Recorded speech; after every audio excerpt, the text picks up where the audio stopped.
Hi అండి అందరికీ. ఈరోజు వచ్చి మనం మటన్ ములక్కాయ వేసుకొని కర్రీ చేసుకుందామండి.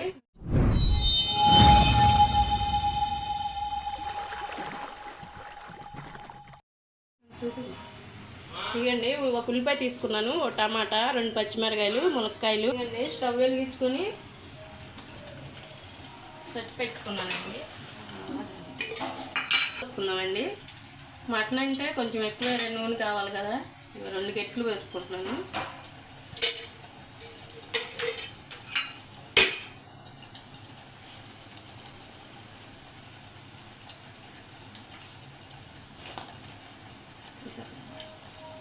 ఇవన్నీ ఉల్లిపాయలు,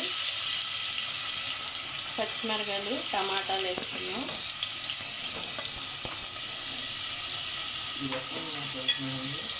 వేసుకున్నామండి. కొంచెం ఉప్పు కూడా వేసుకుందాం.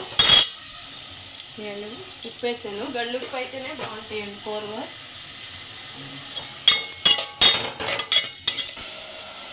ములక్కాయలు వేసుకుందామండి. ఇవి నూనెలో వేగితే చాలా సూపర్గా ఉంటుందండి కూర. మటన్లో ములక్కాయలు వేస్తే బాగుంటాయండి. మటన్ నేను 1/2 కేజీ తీసుకున్నాను.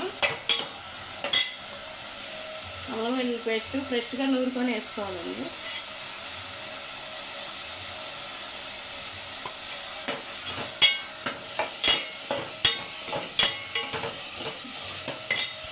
ఇవన్నీ మటన్ వేసుకున్నాం ఇప్పుడు మనం.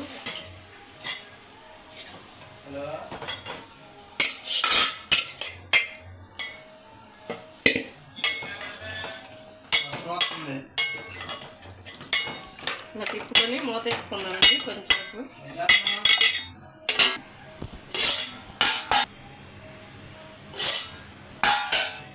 ఇలా తిప్పుకోవాలండి. తిప్పుకొని ఉడికించి చూసారా మటన్ వేసుకున్నామండి.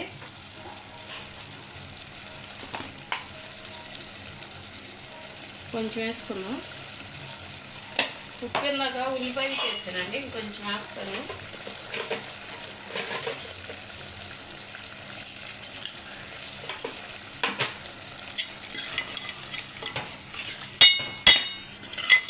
మెల్లిగా తిప్పాలండి, లేకపోతే ములక్కాయ నలిగిపోద్ది, ఊరినే ఉడికిపోద్ది.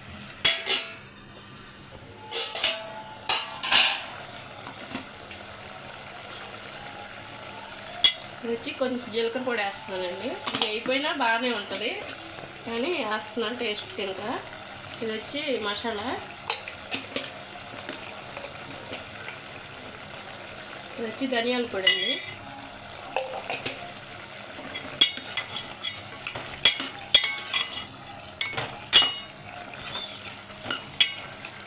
కారం కూడా వేసుకున్నాం.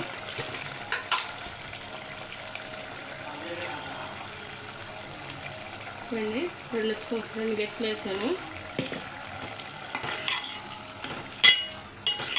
కారం ముక్కకు పట్టేదాకా కొంచెంసేపు ఉడకనిద్దామండి మూత వేసుకొని. ఓకే, బాగుంటుంది.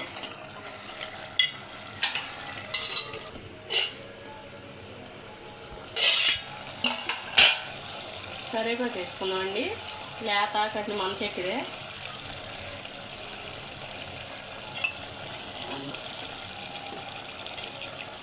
ముక్కు మునిగేదాకా నీళ్ళు పోసుకొని ఉడకనిద్దామండి కూర.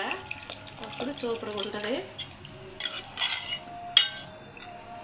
మటన్ కదండి ఉడకాలి. చికెన్ అయితే కొంచెం బాగుంటుంది కానీ మటన్ ఇదండి ఉడుకుతుంది, ఇంకా ఎగరాలి. ఈ మటన్ ములక్కాయ వేసి ఎవరికి ఇష్టమో కామెంట్ చేయండి. మీ కూర నచ్చితే ఒక లైక్ చేయండి. ఫోటో తీసుకున్నాను ఇలానే. చూడండి ఎగిరిపోయింది కూర. ఇది మాత్రం ఉండాలండి, అన్నం కలవాలి కదా, చెక్కబడిపోయింది మొత్తం. ఫోటో తీసారు మళ్ళీ తీసుకు.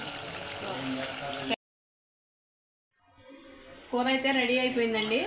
చాలా సూపర్గా ఉంటుంది. ఈ ములక్కాయ రసం అంతా దిగిపోయి మటన్ ములక్కాయ చాలా బాగుంటుందండి. ఫుల్ వీడియో చూడండి. మీకు నచ్చితే ఒక